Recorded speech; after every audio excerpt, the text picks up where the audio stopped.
अर्चना और आप देख रहे हंगामा टाइम्स। हंगामा टाइम्स आपको हर क्षेत्र से रूबरू करवाता है और कुछ आपको विशेष दिखाता है। हाल ही में जिस तरीके से आप देश में देख रहे होंगे कितनी हिंसा फैली हुई है, देश में हर तरफ अराजकता है, किस तरीके से युवा ज़मीन पे उतर करके विद्रोह कर रहे हैं। हाल ही में जो अग्निवीर को लेकर के योजनाएं आई हैं, भर्ती को लेकर के, हमारे देश में जो आर्मी की तैयारी करते हैं, सेना में भर्ती की तैयारी करते हैं, सेना भारत के लिए होती है और भारत वीर देश के लिए होते हैं, और वही वीर देश को आज क्षति पहुंचा रहे हैं। लाखों करोड़ों की संपत्ति ऐसे जला रहे हैं जैसे लगता है कि कुछ देश का नुकसान नहीं हो रहा है। एक स्कीम आने के बाद में पूरे देश में तहलका मच जाता है। अग्निवीर को लेकर के युवाओं में जो इतना आक्रोश है, अग्निवीर को लेकर के युवाओं में जो इतना गुस्सा है, आखिर क्यों गुस्सा है, इन्हीं सब बिंदुओं को लेकर के हम आज आए हैं बीजेपी की वरिष्ठ नेत्री रागिनी रस्तोगी जी के पास में कि किस तरीके से अग्निवीर जो स्कीम केंद्र सरकार और सेना लेकर के आई है तो हमारे देश के युवाओं के लिए कितनी अच्छी स्कीम है। अगर ये स्कीम हम लागू होती है तो युवाओं के लिए कितना लाभदायक होगी। तो इन्हीं सब बातों को लेकर के हम रागिनी रस्तोगी जी से रूबरू हो रहे हैं और कुछ सवाल करेंगे कि अग्निवीर को लेकर के वो क्या कहना चाहेंगी। आपका स्वागत है मैम। नमस्कार। पहले तो हम आपको ये बता दें कि अग्निवीर को लेकर के जो सरकार और सेना के लोग मिल करके ये स्कीम लेकर के आए हैं कि ये हमारे युवाओं के लिए बहुत ही लाभदायक योजना है। स्कीम बहुत अच्छी है। युवाओं को 4 साल के लिए सेना भर्ती मिलेगी, फिर उसके बाद उनकी योग्यता के अनुसार अलग अलग जगहों पे उनको भेजा जाएगा। तो इसको लेकर के हमारे देश में बहुत आक्रोश है। काफ़ी दिनों से आप देख रहे होंगे, सोशल मीडिया पे, न्यूज़ चैनलों पे देख रहे होंगे, बिहार से लेकर उत्तर प्रदेश तक, अन्य राज्यों में भी इसकी आप बहुत सारी चीज़ें आपने देखी होगी, ऐसी तस्वीरें देखी होंगी जो आपको बहुत ही अंदर से दुखदाई होगी और आपको कहीं ना कहीं पे आपको एहसास हुआ होगा कि हमारे देश के युवा ऐसा भी कर सकते हैं। तो अग्निवीर को लेकर के आखिर युवाओं में इतना आक्रोश क्यों? देखिए, ये अग्निवीर का जो प्रोग्राम है, ये भर्ती जो है सेना और सरकार के दोनों ने मिल करके जो इसका डिसीजन लिया है, स्वागत योग्य है। और मैं इसको दुर्भाग्य कहूँगी अपने देश के जो विरोधी पक्ष है, विपक्ष है, कि ये लोग हमारे युवाओं को दिग्भ्रमित कर रहे हैं, जो कि बहुत ही ज़्यादा दुखद है। उनको ऐसा नहीं करना चाहिए। आज हर देश में, लगभग कितने देशों में ये प्रक्रिया चल रही है कि कुछ वर्ष सेना को हर युवा को देना होगा, और ये बहुत अच्छी पहल है। इसका हम लोगों को स्वागत करना चाहिए। मुझे ये बताइए, 17 साल, 17.5 साल या तो बच्चा पढ़ता रहता है और या अपने कहीं घर के कामों में लगा रहता है, या यही उम्र होती है, कहते हैं कि ये उम्र भ्रमित होने की होती है। तो यदि नहीं पढ़ रहे हैं, कहीं अच्छे से काम में नहीं लगे हैं, तो इसी उम्र में हमारा युवा दिग्भ्रमित भी हो जाता है। अग्निवीर की जो भर्ती है, आई थिंक ये हमारे देश के युवाओं के लिए स्वर्णिम अवसर है, और हमारे देश के लिए भी। आखिर हमने जिस धरती पे जन्म लिया है, उसके प्रति हमारा कुछ कर्तव्य बनता है। यदि हम भर्ती होते हैं और उसके बाद में वहाँ पर 4 वर्ष की ट्रेनिंग भी हमको मिलेगी, हमारे जो देश की स्थिति है उसको भी सुधारने में मदद मिलेगी, प्लस 24 साल की अवस्था में जो लाखों रुपए हमारे युवाओं को मिलेंगे, उनको जो ये सुविधाएं ही तो हैं। इन 4 वर्षों में आखिर और क्या चाहिए?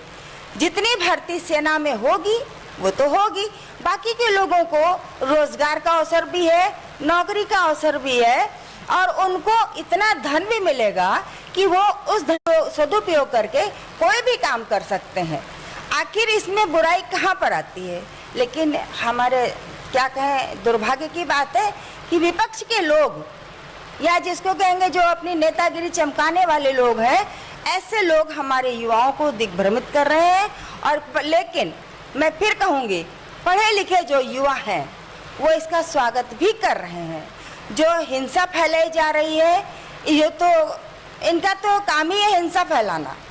और मैं कहूँगी हमारे आदरणीय योगी जी इसका इन्होंने बहुत अच्छा उपाय निकाला है और ये हर प्रदेश में उपाय लागू होना चाहिए कि जो हमारे देश की संपत्ति का नुकसान कर रहा है उस नुकसान को किस तरीके से उसी के से पूरा किया जाए। अन्यथा यदि उसके नाम कुछ नहीं है तो उस व्यक्ति को जेल में डाला जाए, उसके विरुद्ध कार्रवाई होए, ऐसे कुछ करना पड़ेगा। नहीं तो ये तो इसी तरीके से हिंसा करते रहेंगे। कोई ट्रेन जला रहा है, कोई पटरी उखाड़ रहा है, कोई हमारी सरकारी संपत्ति को तोड़ रहा है, तो ये अच्छी बात नहीं है। कम से कम अपने देश के बारे में सोचो। जिस देश में हमने जन्म लिया है, जहाँ का खाया है और जहाँ का पानी पिया है, उसके प्रति हमारी जिम्मेदारी बनती है। और मैं युवाओं को आह्वान करती हूँ कि अपनी जिम्मेदारी को देखते हुए इस प्रोग्राम को, इस भर्ती को स्वागत करें और अधिक से अधिक संख्या में वहाँ पहुँचकर लाभ लें और अपने देश की सेवा का अवसर कहीं से खोने ना पाए, ऐसा प्रयास करें। यदि 100 में 2 दिग्भ्रमित हैं तो उन लोगों को भी हमें समझाना चाहिए, हमारे उन समझदार लोगों को समझाना चाहिए कि ये अच्छा मौका है और सेवा करने का मौका हाथ से जाने नहीं देना चाहिए। सेवा करने का मौका, जिस तरीके मैम आपने कहा, तो बहुत से लोगों ने ये भी कहा कि 4 साल हमें सेवा का मौका मिलेगा, उसके बाद हम रिटायर हो जाएंगे। वहीं प्रधानमंत्री 72 साल के होने के बावजूद देश की सेवा में लगे हुए, अब 22 साल का लड़का रिटायर हो जाएगा, इसके बारे में क्या कहेंगी मैम? देखिए, ये संवैधानिक व्यवस्था है। संवैधानिक व्यवस्था के अंतर्गत जो है उस पर तो टीका और टिप्पणी करने का ना मेरा अधिकार है और ना मैं किसी को इस पे अधिकार देना चाहती हूँ। संविधान कोई ऐसे ही नहीं बन गया है, एक पूरी टीम जिसने गहन अध्ययन किया और अध्ययन के बाद में संविधान का निर्माण हुआ और उस संविधान के तहत यदि प्रधानमंत्री 72 साल का है तो है।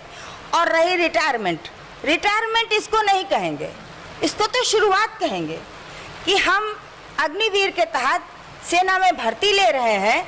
4 साल हमको जो वहाँ शिक्षा दी जाएगी वो कहाँ मिलती है? कहीं नहीं मिलती। तो ये शुरुआत है, इसको हम रिटायरमेंट नहीं कहेंगे। 4 साल आपने वहाँ सेवा करी और सेना में अगर आप चले गए, बहुत अच्छी बात है। नहीं तो आपको पैसा मिल रहा, आप रोजगार करिए, आपको आरक्षण मिल रहा है, आपको नौकरियों में जो है प्रेफरेंस मिलेगा, कहाँ पर भी रिटायरमेंट है?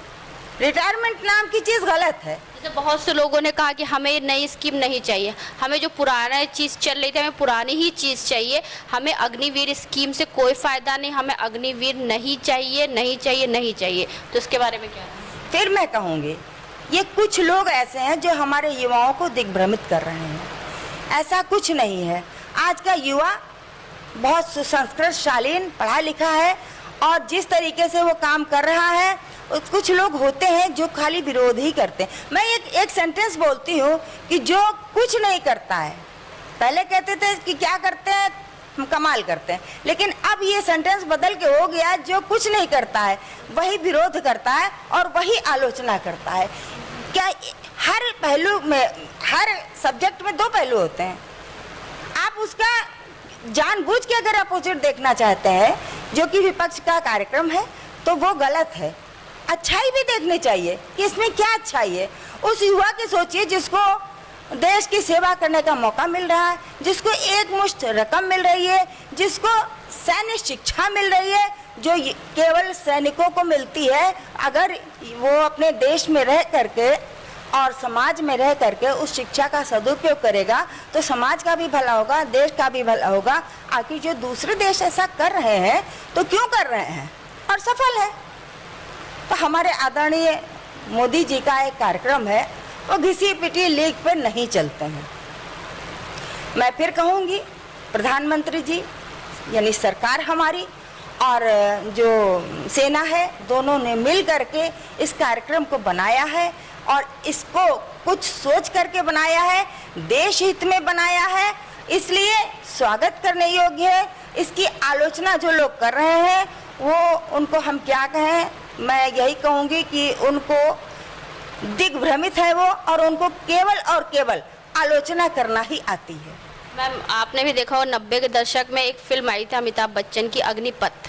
अग्निपथ को लेकर के पूरे बॉक्स ऑफिस में तहलका मच गया था, लेकिन जब अग्निवीर आई तो वही हम लोगों ने देखा जिस तरीके से अग्निवीर जब स्कीम आई तो पूरे देश में तहलका मच गया। युवाओं ने जिस तरीके से धरना प्रदर्शन किया तो क्या वो सही था? हाल ही में पिछले वर्ष भी बीते सालों में भी जो एक किसान बिल को लेकर के जब आया किसान बिल, तो किसानों ने विद्रोह नहीं किया, शांतिपूर्वक उसको धरना प्रदर्शन किया और सरकार ने उस पर फिर से विचार विमर्श किया और उसको बदला। तो युवाओं से क्या कहना चाहेंगे कि अगर किसी चीज़ से अगर सहमत नहीं है तो इस तरीके से देश की संपत्ति को नुकसान ना पहुंचाए? शांतिपूर्ण ढंग से हम जो भी काम करते हैं उसका कोई ना कोई रिजल्ट निकलता है और अच्छा रिजल्ट निकलता है, लेकिन हिंसा, आगजनी, तोड़फोड़, पथराव ये किसी भी तरीके से ठीक नहीं है।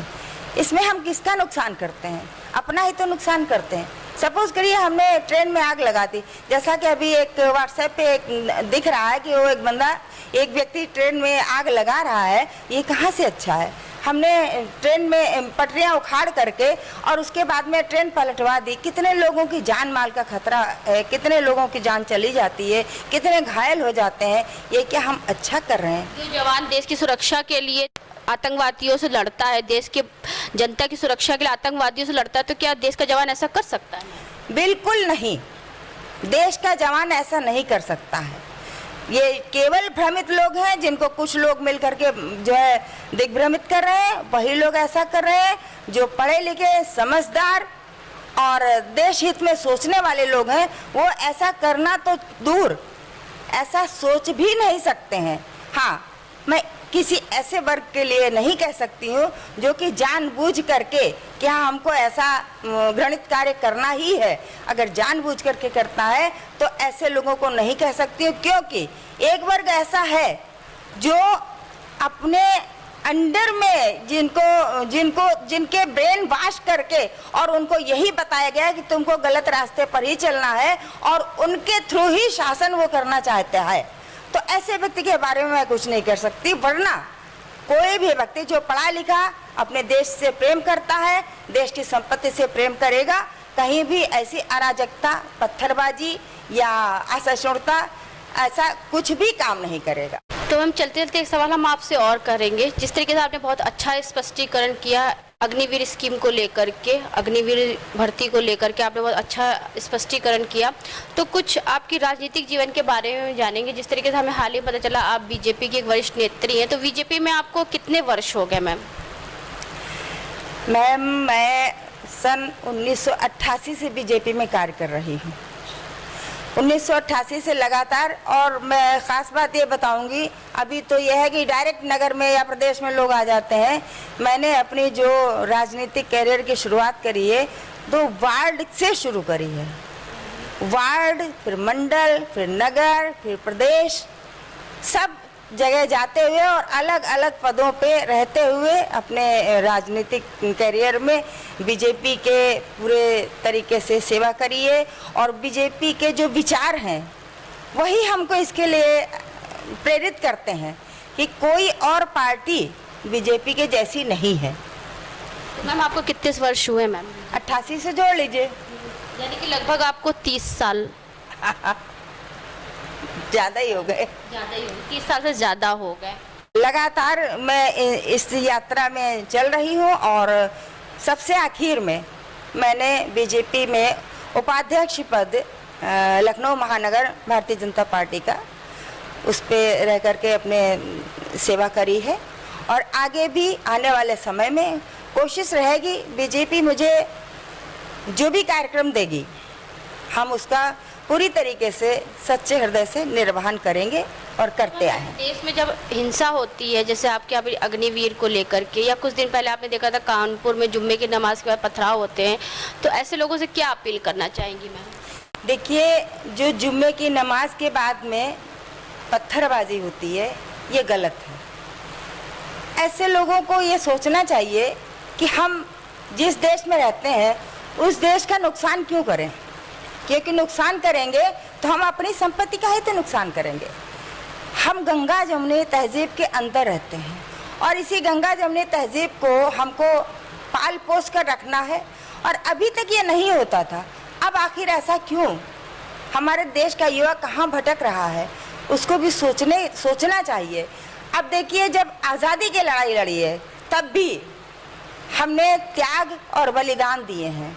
हमारे महात्मा गांधी जी यही कहते थे कि अहिंसा के रास्ते पर चलकर हम आज़ादी लेंगे, और संभवतः ली भी। लेकिन आज के समय और उस समय में जो अंतर दिख रहा है वो सोचनीय है। हमको भी सोचना होगा। हमारे देश का युवा हमारे देश का भविष्य है, और इस भविष्य को दिग्भ्रमित ना हो करके एक सही रास्ते पर लाने का प्रयास करना होगा। संभवतः अग्निवीर का जो चक्र है ये भी इसमें बहुत ज़्यादा सहयोग करेगा। हमारे लोग क्यों नहीं आगे आते हैं सकारात्मक रूप में? ये नकारात्मक रूप हमारे देश के लिए अच्छी बात नहीं है। भारत विश्व गुरु बनने के लिए अग्रसित है, और इसको विश्व गुरु बनाना है, इसके लिए युवाओं की बहुत बड़ी भूमिका है।